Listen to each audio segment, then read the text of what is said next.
today we'll be hosting our keynote conversation panel, followed by a pro-action cafe where we'll come together for a creative conversation to move ideas and projects into action. We'll also be drawing our door prize at the end of the pro-action cafe, so please stick around for your chance to win a gift basket of locally made and fair trade goods. So this morning, we're thrilled for this keynote conversation panel titled Creating Change, Overcoming Obstacles and Implementation Opportunities, with a focus on how a global turning point like this one can translate into long-term, sustainable, just, and equitable change. There will be an opportunity for questions at the end. So if you have any questions throughout the conversation, please post them in the chat and we'll compile them for the discussions at the end. Our panel is going to be moderated this morning by Caleigh Wong. Caleigh Wong is in her last year of her concurrent degree program at Dalhousie, studying engineering and international development studies. Outside of schoolwork, she works as a reservist in the Canadian Army and has focused much of her advocacy work on creating a more equitable military. She has previously worked with ACIC as a program associate and is excited to be moderating this year's Symposium keynote. So welcome, Caleigh, and over to you. Thank you, Jennifer, for that lovely introduction. Yes, I'm super excited, as I said, to be moderating the keynote because I had some role in actually developing the themes of this symposium back when I worked with ACIC for the summer. So it's very exciting for me to see the full circle come and me to be able to actually have these discussions on the topics that I helped develop. So it's my great honor to introduce our panelists for the keynote of the 2021 Symposium for ACIC. So first I'll introduce Nohely Guzman. Can you give me a thumbs up if that's correct pronunciation? Okay, cool. She is a Bolivian feminist and anti-colonial student and organizer focused on the expansion of Chinese capital in the Amazon from an indigenous feminist geographical perspective. She has also co-founded Jasy Renyhê, an eco-feminist organization based in La Paz, Bolivia. She also has a master's degree in Latin American studies from the University of Texas and has also begun her PhD studies in geography at UCLA this year. Additionally, she has also authored the book Chinese Capitalism in the Amazon, Disposable Bodies Behind 3 Infrastructure Projects in Bolivia. I'm learning Spanish right now, so I was going to give an attempt at trying to say it in the original title before, but I think I'll save everyone that, that pronunciation. And on top of all of this, she's been coordinating both medical and emotional emergency support for Amazonian indigenous communities during the COVID-19 outbreak, as it has overlapped with the Amazon floods and fires. So thrilled to have you, Nohely. And then secondly, we have Farah Kabir. Farah has been working with ActionAid in Bangladesh as the country director since 2007 for close to over, and she has close to over 3 decades of vast experience in the field of development and research. And this has made her a renowned human rights figure at home and abroad with an uncompromising voice against human rights violations.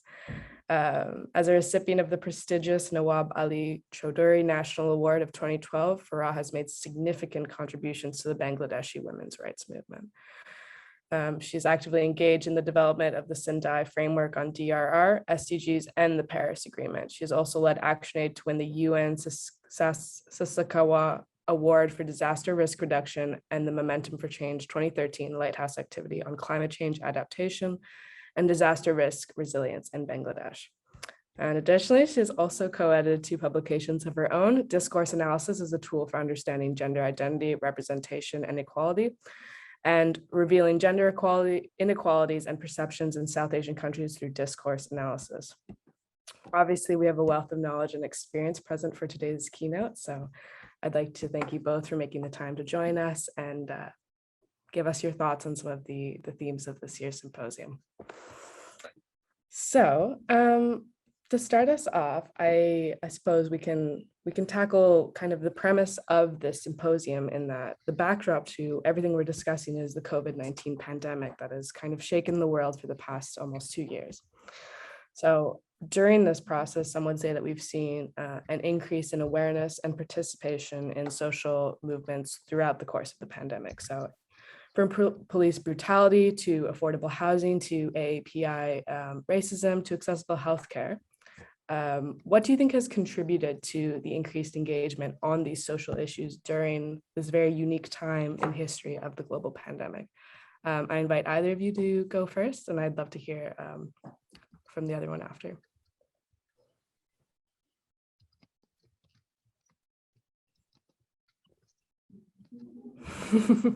Oh, I thought Nohely was going to go because I was so impressed with her work, and I was waiting to hear from you. Would you like to go first? Okay, I can go first. And yeah, first of all, I just want to say thank you so much for this space. Like I feel so humbled to be here to share with like such prominent people like you, Caleigh, and Dr. Farah is just absolutely amazing.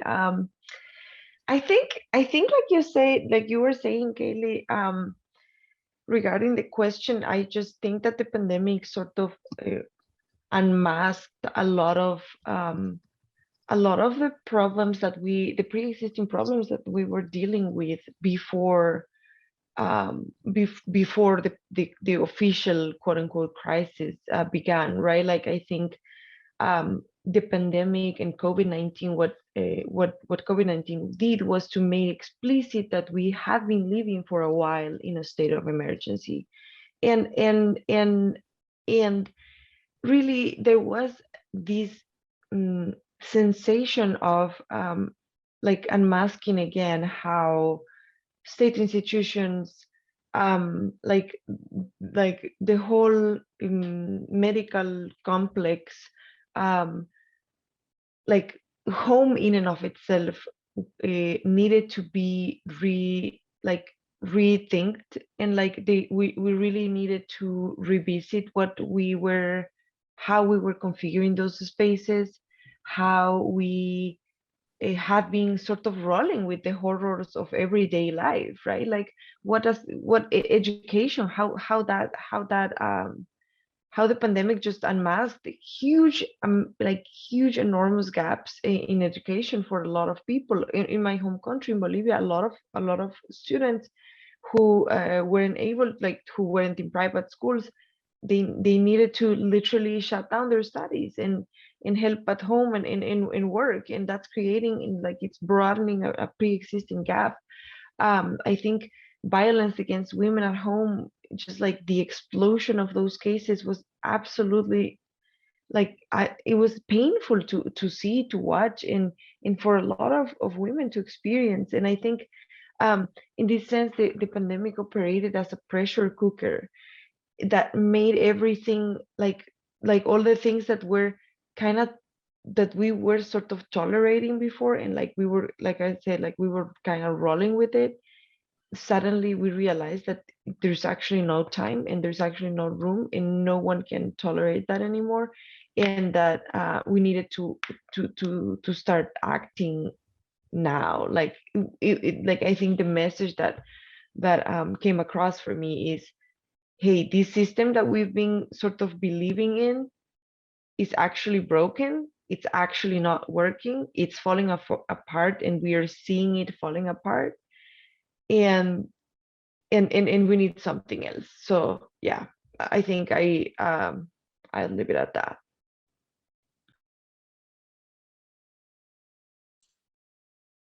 Absolutely agree with you, Nohely, and thank you so much, Caleigh, for those kind words and introduction.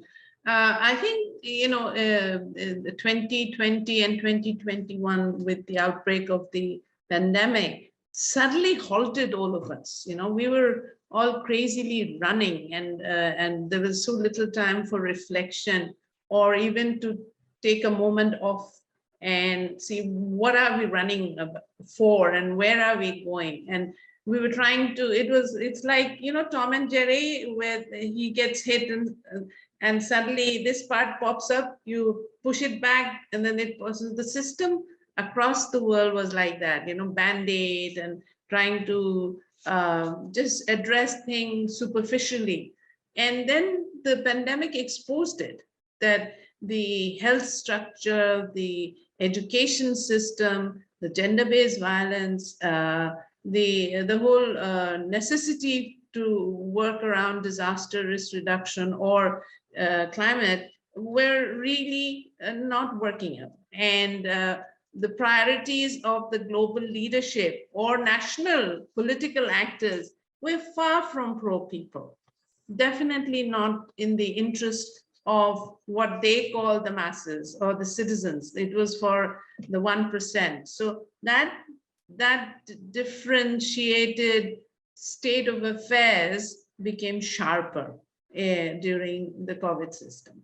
Now, of course, we might try to take a broad brush and talk about what happened during the COVID. And there was so much about the North and the South conflict, because the technology, the vaccine politics, again exposed that developed country versus developing LDC countries, the North and the South, then the and somehow it took a long time, in fact, for people to realize that no one is safe unless everyone is safe. This was one moment, one time, one issue, the COVID, the coronavirus, which was not going to spare anyone. And for instance, in my country, the people, the 1% or those who could afford would go to Bangkok or Singapore for treatment. Suddenly, they could not go anywhere.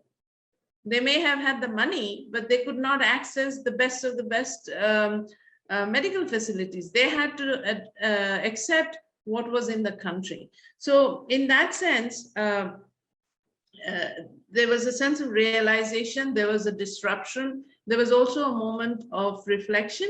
But what we found, that new groups of people, new youth communities who came forward, because suddenly when there was the lockdown, and particularly this impacted the informal sector, people who work in the informal sector, loss of jobs, loss of accommodation, students, because a lot of our students live in the university campuses, and to be able to live in the campuses, they take on any kind of work. They do tuitioning, they work in fast food places. Nothing was available anymore, and they all had to move back to wherever they came from, the villages. And in fact, in Bangladesh, I would say our rural areas were better prepared than in many other countries to support them. And luckily, we had enough food.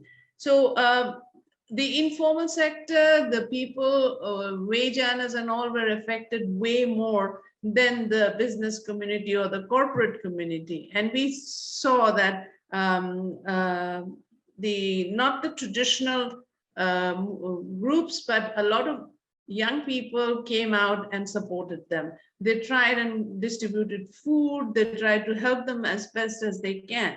However, when something continues over a 2-year period, it cannot work without the state mechanism supporting, the state machinery being there. So we had to work also in a way where, using the digital platforms, using technology, and doing our advocacy and lobbying, and a lot of online communication. That transition we had to make, and it was easy for an organization than it was for communities, for individuals.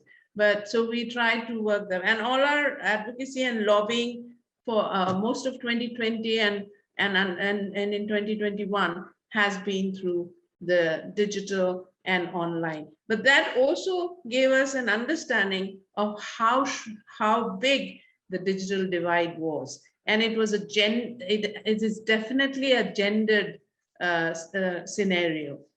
So yeah, but the exciting parts were the new groups, the young people, the people coming together to support each other. So I can go on, but I'll come back again. No, thank you for that from both of you. Yes, and the role of social media, I think, cannot be separated from the movements of this pandemic. And we will get into that later. It's one of my questions, but I wanted to point to something you said, Farah, in that international leaders, national leaders are not, or historically have not been pro-people, as you put. But the pandemic in many ways has acted as the great equalizer. This issue does not stop at socioeconomic classes. It does not stop at political borders. Do you think that this pandemic has made us and our leadership thereby more human-centric following this pandemic? Or do you still have doubts?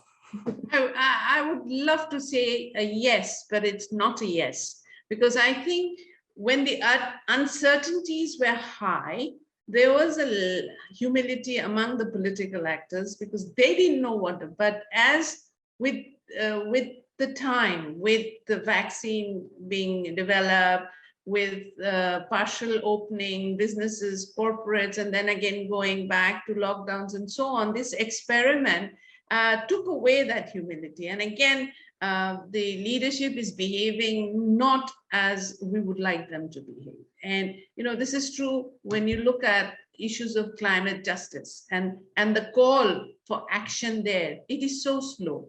It is also true when it comes to the issues of gender-based discrimination, gender-based violence. I mean, they're willing to send people. I mean, it's wonderful to see that Captain Kirk goes to space and comes back. My childhood,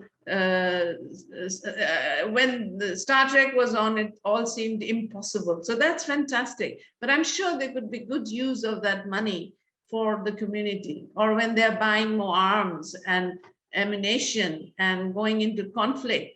I'm sure that could be used for the welfare of the people and so on. So that is there. And also the accountability again has slipped, because it comes back to, political actors are accountable during elections, and all the other systems and mechanisms,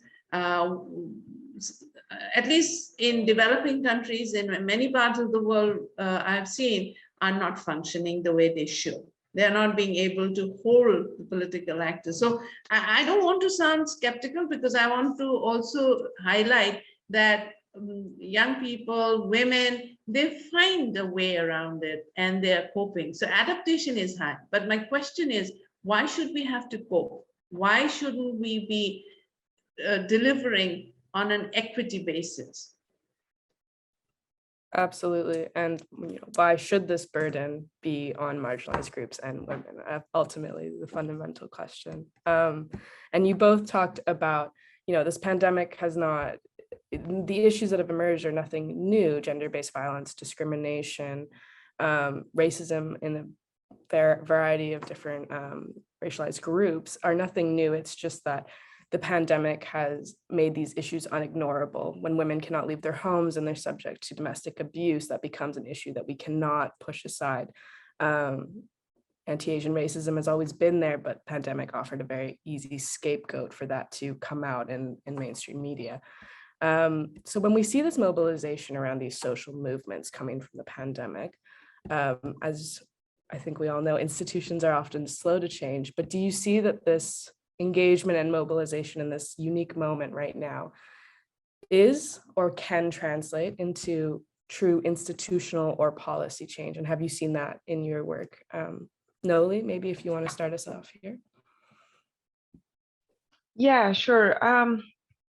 I frankly don't know if like the transformations that are being like sort of weaved from like in grassroots, from grassroots organizations of movements can, I don't know, like translated in policy. And like, I'm not sure. I am a little bit skeptical about that. I think that, and I think COVID is one of the reasons why I'm skeptical, right? Like, I think there were so many promises. There were so many, like, I think COVID was a moment in which we saw the ways in which all the things that were promised, all the projects and all the change that was supposed to be happening and to have been, that was supposed to have been happening, just like it wasn't there, and I think and so I don't know about that, but I certainly think that that the answer, if anything, and like, I guess, rolling with the skepticism and playing with it a little bit, I think really what COVID has taught the world is how many, like how big of a transformation we can make by like articulating communities with each other, or like just organizing in smaller like spheres and smaller groups of people, like in a neighborhood, in like I don't know, like with your community.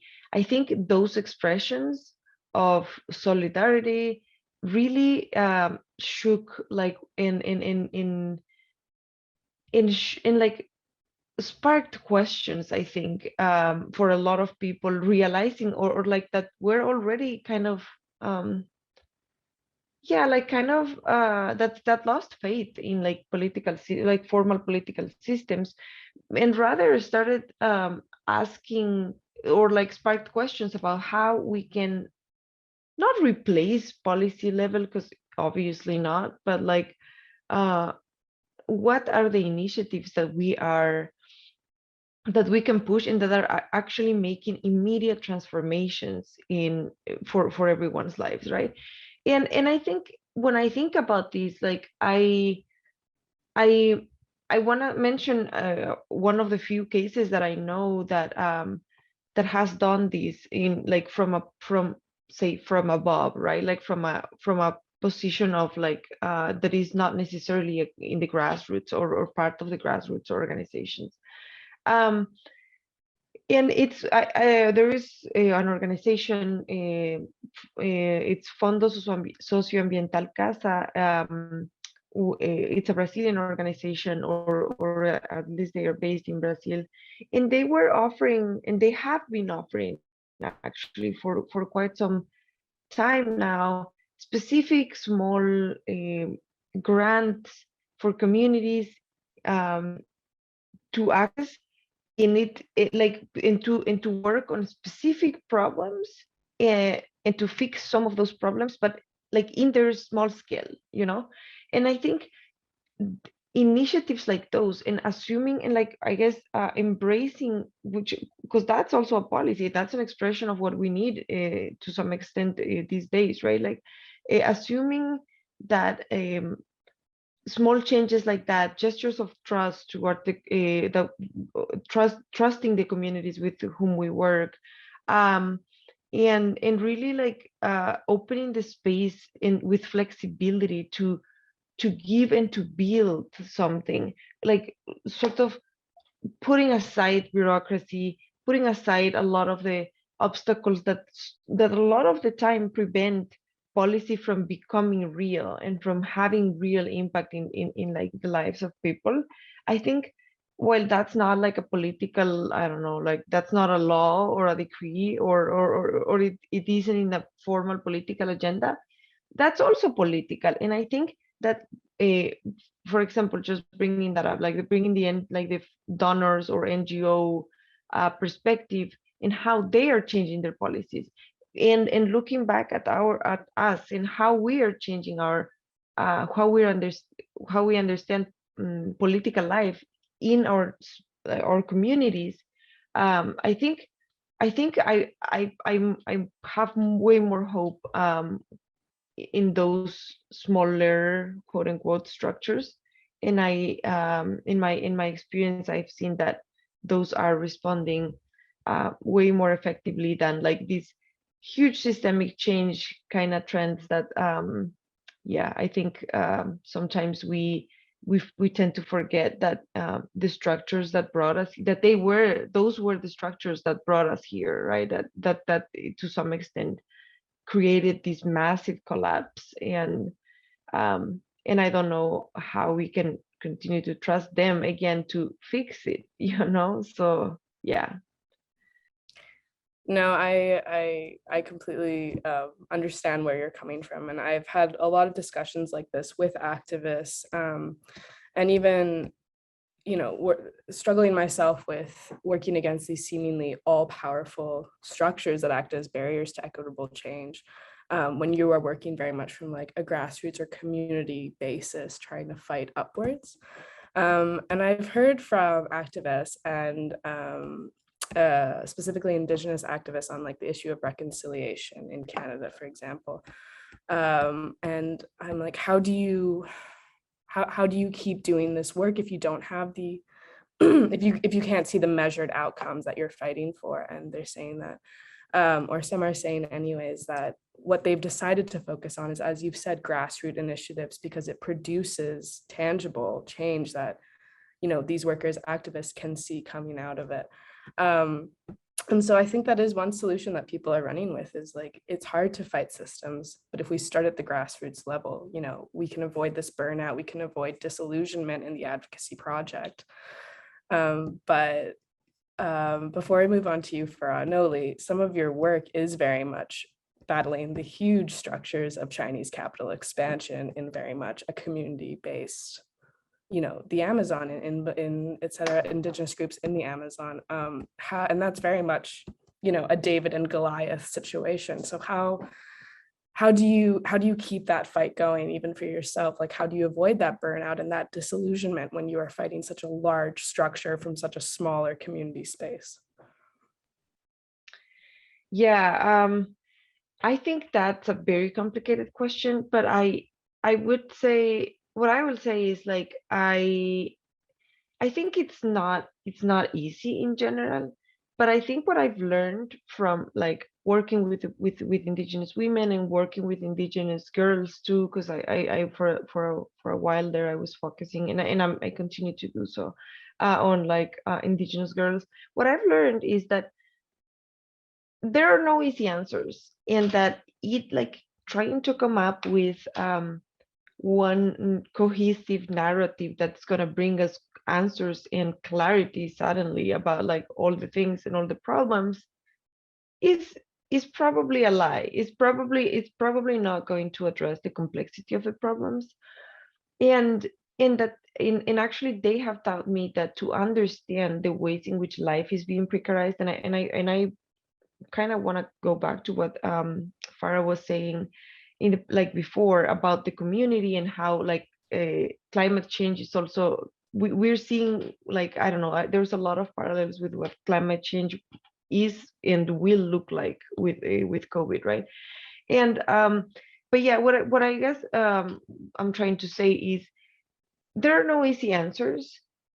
I think settling with the discomfort of knowing that there is not there aren't like one way, like perfectly structured solutions, even explanations is key. You know, like understanding that it is an like an ever-changing reality. It's an ongoing thing. It's not done and gone, but rather it's showing us more and more and more expressions. And I think it's a particular expression, like the fact that the virus is mutating, for example, is a particular expression of how things are evolving all the time. We're in permanent changes, and we're gonna need to adapt to, and I think that's and to adapt, but not to adapt in the sense of sort of giving up and like kind of again sort of normalize it and roll with it, but rather to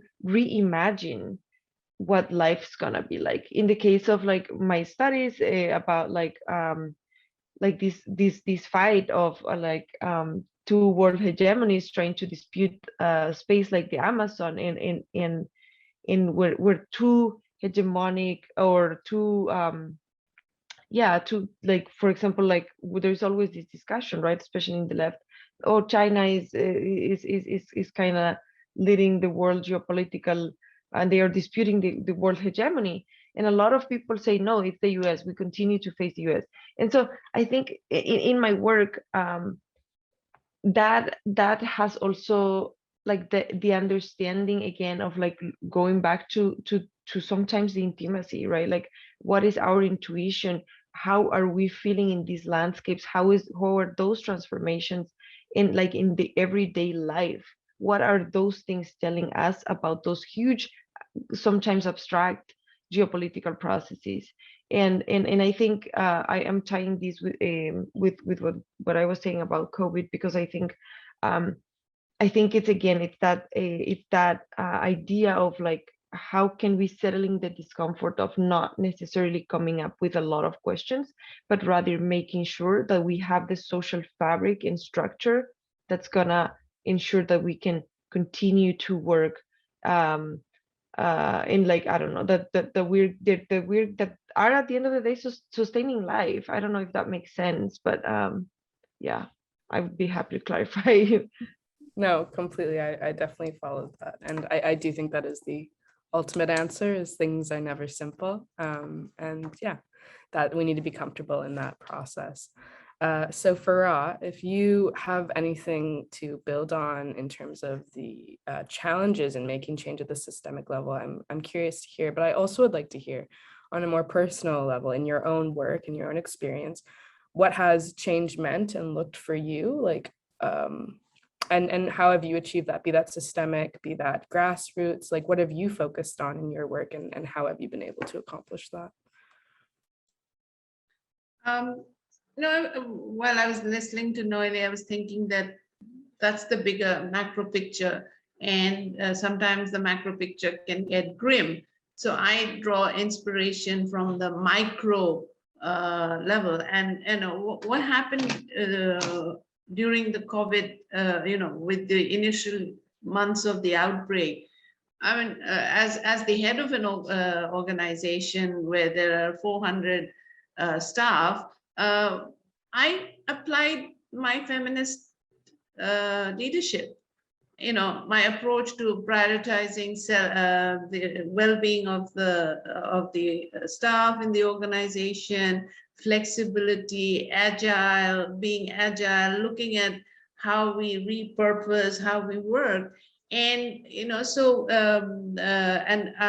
a big, almost 60% of my work of the team is with Rohingya refugees in a place called Cox's Bazar. So it is extremely, in any circumstances, very difficult, because that community, with all its uncertainties, are going through their own set of traumas. And when it's a humanitarian program, but it's a protracted humanitarian program. So it's challenging on many fronts. And then you suddenly have lockdowns and misinformation, and you don't know where to go. And so the whole first 6 months, my effort was to try and keep the staff, the members of this organization, their motivation, their providing information. Not that I knew anything about it. So I learned, they learned, we learned together,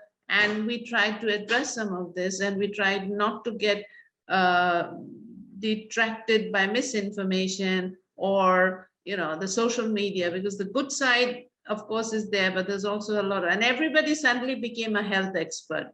Everybody was an expert on virus and pandemic and so on. So it's very confusing. And in a country where the literacy rate is measured by numeracy and knowing your numbers, but generally people are not highly, there's still a lot to do in the education sector. So then that was one major part. And I thought that comparing ActionAid countries, we are in 48 countries. I felt that at the end of it, we not only were able to work and turn things around, we became very successful.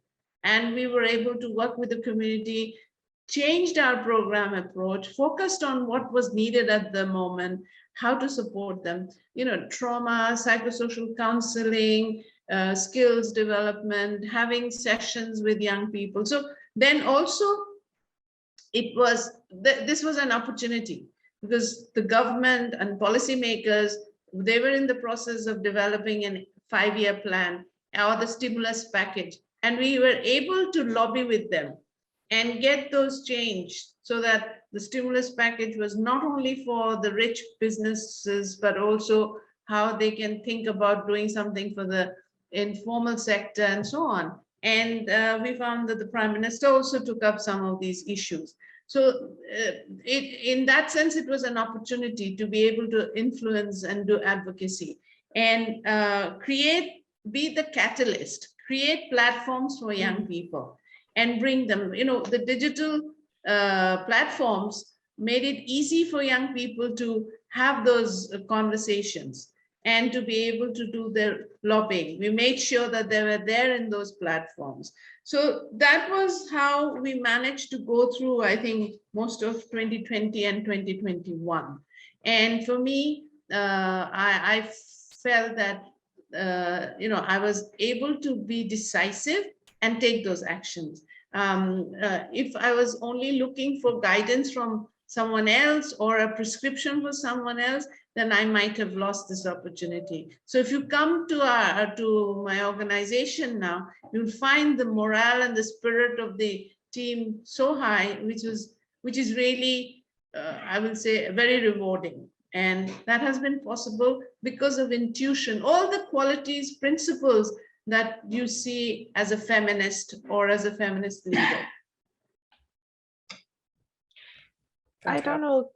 Please, I don't know, Caleigh, if I can just say one thing. I think it's fascinating what Farah is saying, because like I feel like the pandemic also offered that for me as and for my organization as an opportunity. And I think I had never before had appreciated more the opportunity to step back, like this idea, this sense of like, hey, and Farah was saying this from the very beginning, we need to stop. We didn't like that kind of forced pause was so important for us to redefine a lot of things, how we were imagining our work-life balance, right? Like how we were imagining the work and like the projects that we wanted to work on. How were we imagining like what we wanted to implement?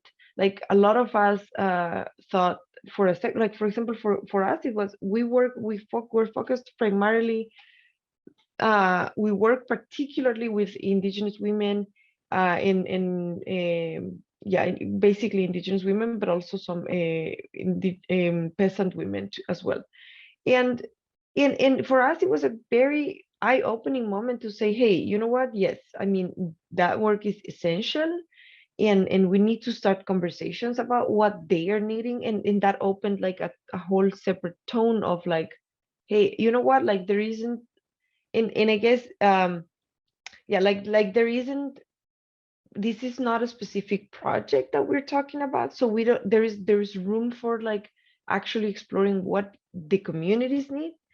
But it was also eye-opening in the sense and in their own terms, like I just want to emphasize that, like how they were saying like, hey, this is what we need. Like what we need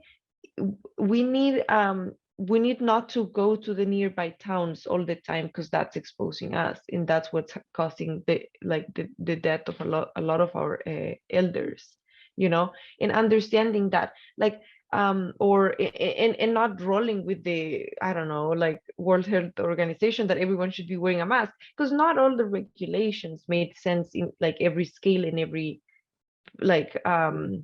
place in the same way, right? Like, so there were different needs, and opening the space to talk about that. But on the other hand, it was eye-opening to see how we realized that there was a very big need to work where we were living, and like how can we like sort of look at ourselves, because there's also this tendency of looking at the other and like, hey, you know what, like what's happening over there. But then we realized what's happening here, what is happening in our households, what's happening in our neighborhoods, what's happening in like or like, I don't know, or the nearby neighborhoods. And that has actually sparked a lot of discussions in my organization, and that has led to new engagements with women that are in a situation of homelessness, and their kids. How can we heal from this huge pain, right? Like how can we address and like account and attend these huge grieving processes that have been there before, but now that are now, and because of the impossibility of, for example, going to the Amazon, they are forcing us to do what is needed in our locations, you know, and like situate ourselves and think locally too, you know. That has been for me a very, and for us, I gotta say, a very important thing. And I just want to add one last thing, and it's like and it's how that notion of like looking at ourselves has allowed us to be self-critical too, right? Like and realize that sometimes we actually probably could have been doing better. Like there was a moment in which we felt so overwhelmed about, like, I don't know, we were sending supplies to the Amazon because they weren't able to get like the medications that they thought they needed. They requested specific things, and when we got that overwhelmed, we realized, like, wait a second, like, yes, this is like, we need to make sure this works for them. Like, we need to make sure that these supplies that we're sending are gonna get there on time and in a safely manner. But it was it was also a moment in which we saw, or at least I saw, how a lot of how that exercise and how so much pressure was overtaxing a lot of the members of my own team. And it was this incredibly complicated moment where I was unable to go back home because I live in the United States, and they were struggling on their own over there. And like, it was just such a complicated moment that forced us to step back and really reimagine and like redefine what we wanted to be as an organization and where we were heading towards. So yeah. No, that's brilliant. And you've both kind of spoken to, in different ways, the lessons that have been learned, or the opportunities that have come with Nohely, as you said, this forced pause, which it very much has been. Farah, you were talking about how this has been an unprecedented opportunity for platform building, for young people to establish and work on their own platforms digitally. And Nohely, you talked about reassessing the projects that we want, or that organizations want to take on, refocusing on the local, and also the opportunity to be self-critical, to ask if we could have been doing better, if we should have been doing better. From your guys' perspectives, like moving out onto kind of from the local to the more global context, you know, obviously, if we hold true that past crises provide the opportunity for reflection and lessons and change to come from these sweeping global events at the local level, as you guys have talked about. But what do you think about the global community? What lessons do you think have been learned? What do you think will change? I mean, everything from the use of social media and the power and dangers within those realms to, you know, what the role of different actors are in the global system, NGOs, public institutions, et cetera. Yeah, I'm curious to hear, you've talked about the lessons you've learned and your organizations have learned during the pandemic, but either of you, whoever wants to kick us off, what do you think are the global lessons that the community has learned? I think, unfortunately, the reality check is that we still live in the patriarchal world. There is gendered differences. The priority of the global leadership is inward looking. You know, nationalism and this whole vaccine politics it makes it very clear. And also it's so disturbing to see that over so many 2-3 decades, there's been the conversation about climate change and ecology and environment and disaster. But you know, everybody kind of they keep debating on it. And then now the IPCC recent report said it, that it's burning. It's, you know, you're not going to be able to, unless you act right now. There's really no more opportunity, no more time left to do anything. So and they're still debating. So I mean, you know, I guess, like Greta Thunberg has been saying, it's all blah blah blah. I mean, it's unfortunate, because I've been to all these negotiations and they spent hours discussing the I's and the T's that they're going to cut and the brackets in the negotiation. That mentality has not changed. And we also see that the tech companies, there are some sectors which have made billions, but they don't see the responsibility of coming forward and supporting communities or supporting countries who are really in need. So we have a number of serious issues in front of us. There's going to be displacement because of climate change. There is already displacement because of conflict, and conflicts which are created by international politics and geopolitics, and then they are fanned and they're kept alive because it serves somebody's purpose. My last point would be that the reality check has been that it's all rhetorics about we want localization, we want to support women's rights, we want to talk about LGBT. Basically, investment in that area is not forthcoming. Localization is more rhetoric than real. And we will actually have to come together and hold our local and national governments also accountable and take that to the international level. What I found in Bangladesh's experience is whatever evidences we could demonstrate and we could show adaptation and innovation, the government picked it up. And then, of course, it puts its own footprint and says, it's our idea. The whole, we are an example of early warning, resilience, and all this, and the government goes and celebrates at different levels, which is fine, because at the end of the day, it's what is the result.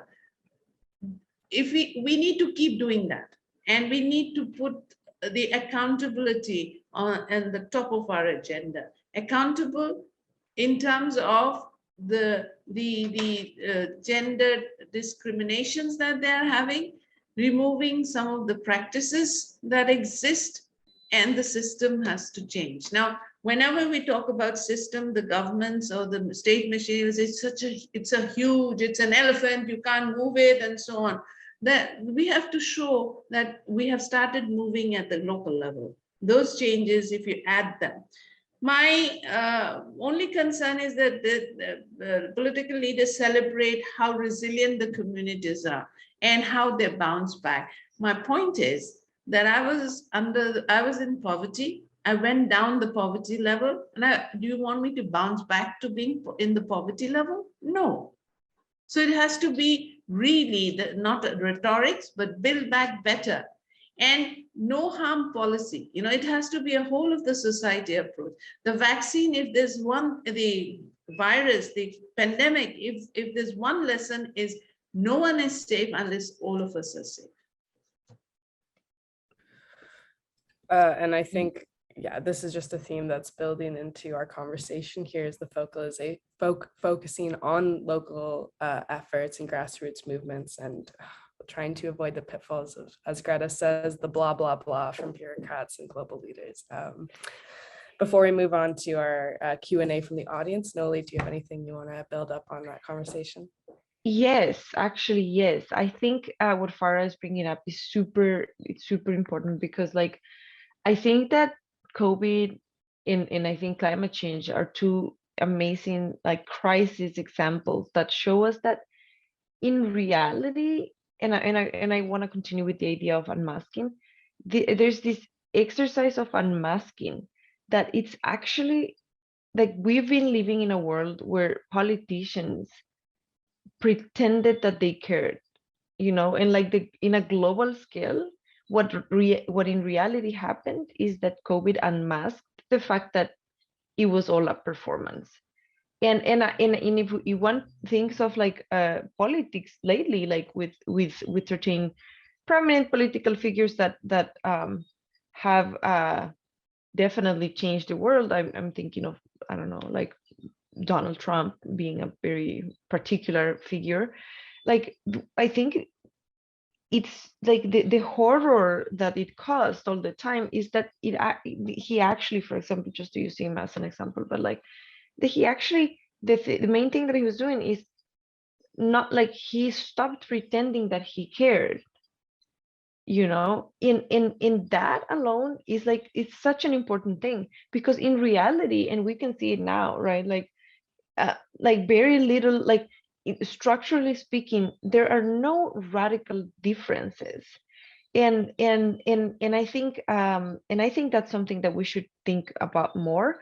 And I also want to build on what Farah was saying about like how some of the political, like some of the systemic change discourse sometimes becomes like it creates a distance between the people and like the system, right? And I think it has to do, or there is a risk rather, with these processes, like with COVID, for example, that has sort of made the whole crisis about a technical issue, when in reality it was always about when turning political issues into technical ones, into like in making them really small, in like, you know, in sort of creating a division in distracting from what actually needs to be discussed. And I think the internet plays a huge role there, and that would probably be a whole separate discussion, right? Because when we think of the global scale, like hell, COVID has shown us that literally the global scale is in big part or for the most part, frankly, during lockdown, in like on the internet, right? Like, and how do we understand new expressions of geopolitics? How we understand new expressions of power on the internet, that also an internet that offers and gives us this sensation that we are all super connected, but that in reality it's atomizing us, you know, and in keeping each one of us with like sitting in front of our screens. So yeah, I think I'd leave it at that. Completely. And I like how you said, you know, we've been distracting from what needs to be discussed, and the internet, I think, has a dual role in making this more of an issue and also refocusing us. So it's kind of the dual nature of that platform. With only 5 minutes left, we're going to go into some questions from the audience. We have 2 of them, and I think I'm gonna do one each. So Nohely, I'll point this one to you first. So this question is, one of the themes we heard yesterday was around grief in the time of COVID, and there is collective grief and emotional impacts to this pandemic. How do we make space for that and incorporate that into our localized grassroots work? And I'm intrigued to hear about your perspective on that, having done emergency emotional support in the Amazon. So please.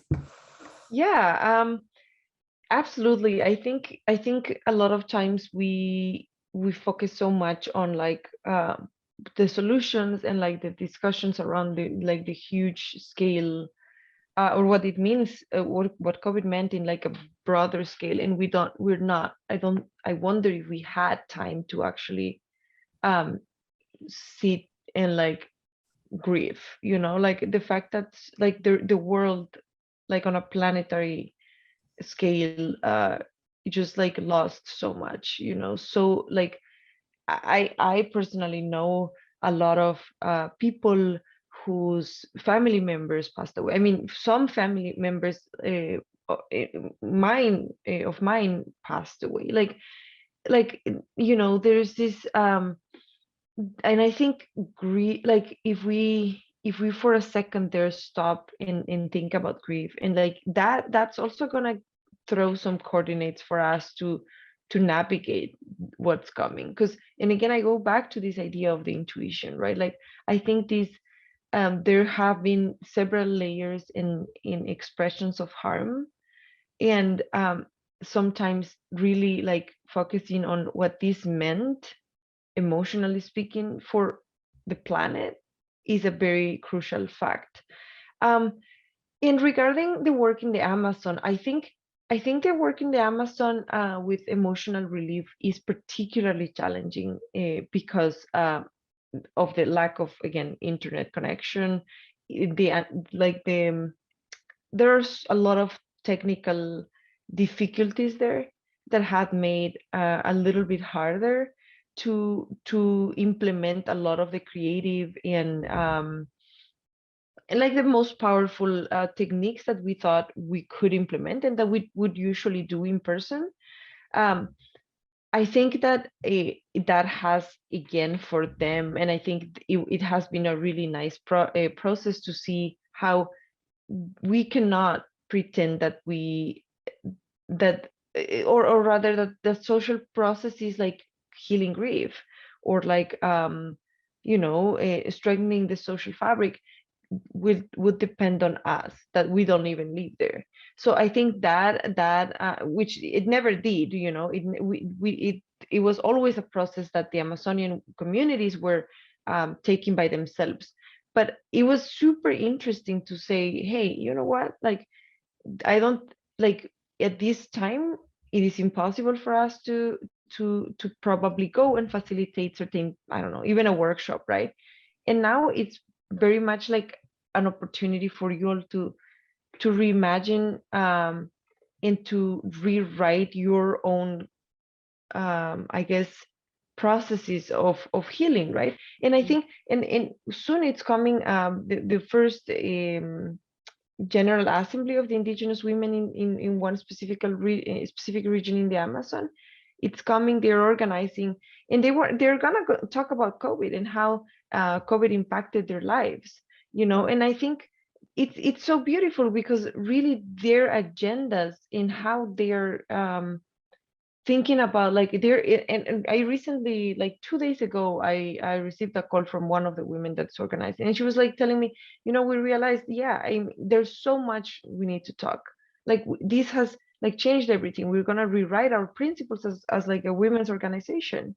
We need to talk a lot more about our how we're feeling now that there's also this sense of, in this huge discourse on post-pandemic, when like where, like, post-pandemic where, We're like, not for there. whom exactly? We're not even close to being there.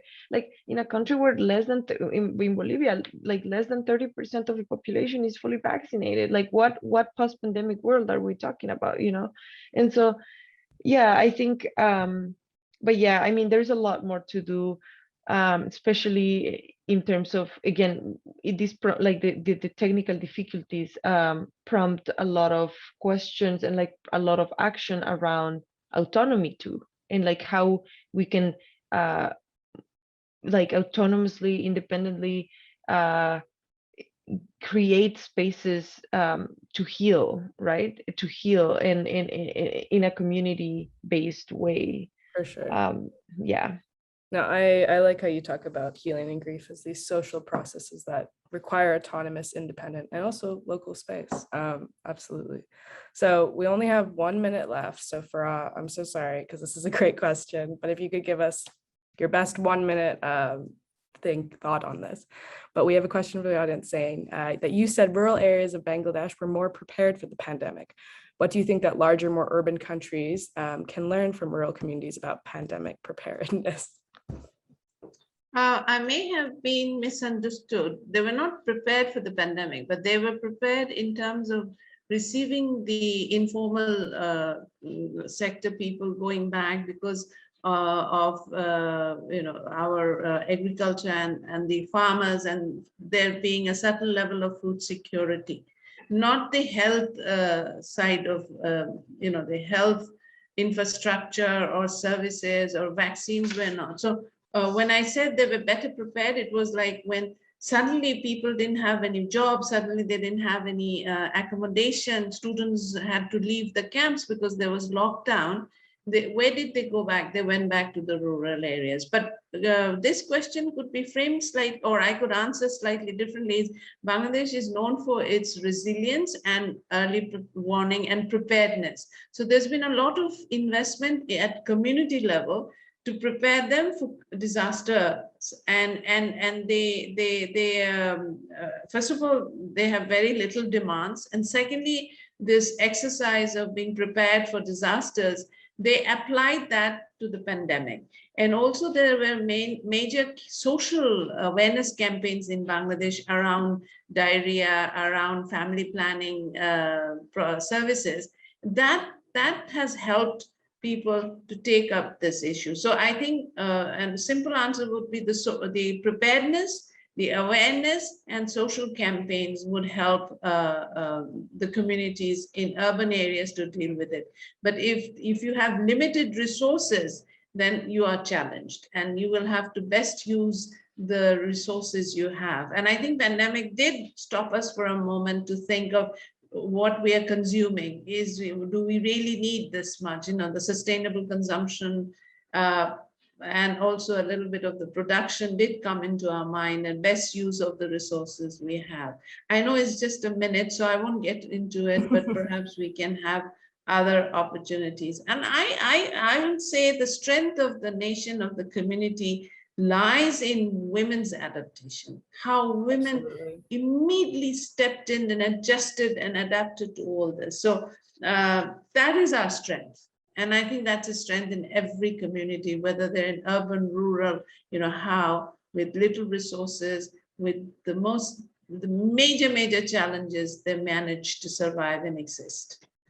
Absolutely. And I think we will have more time to talk about that in the conversation to follow this keynote, but thank you for trying to answer that big question in under a minute. So I just want to thank you both so much for making this time here.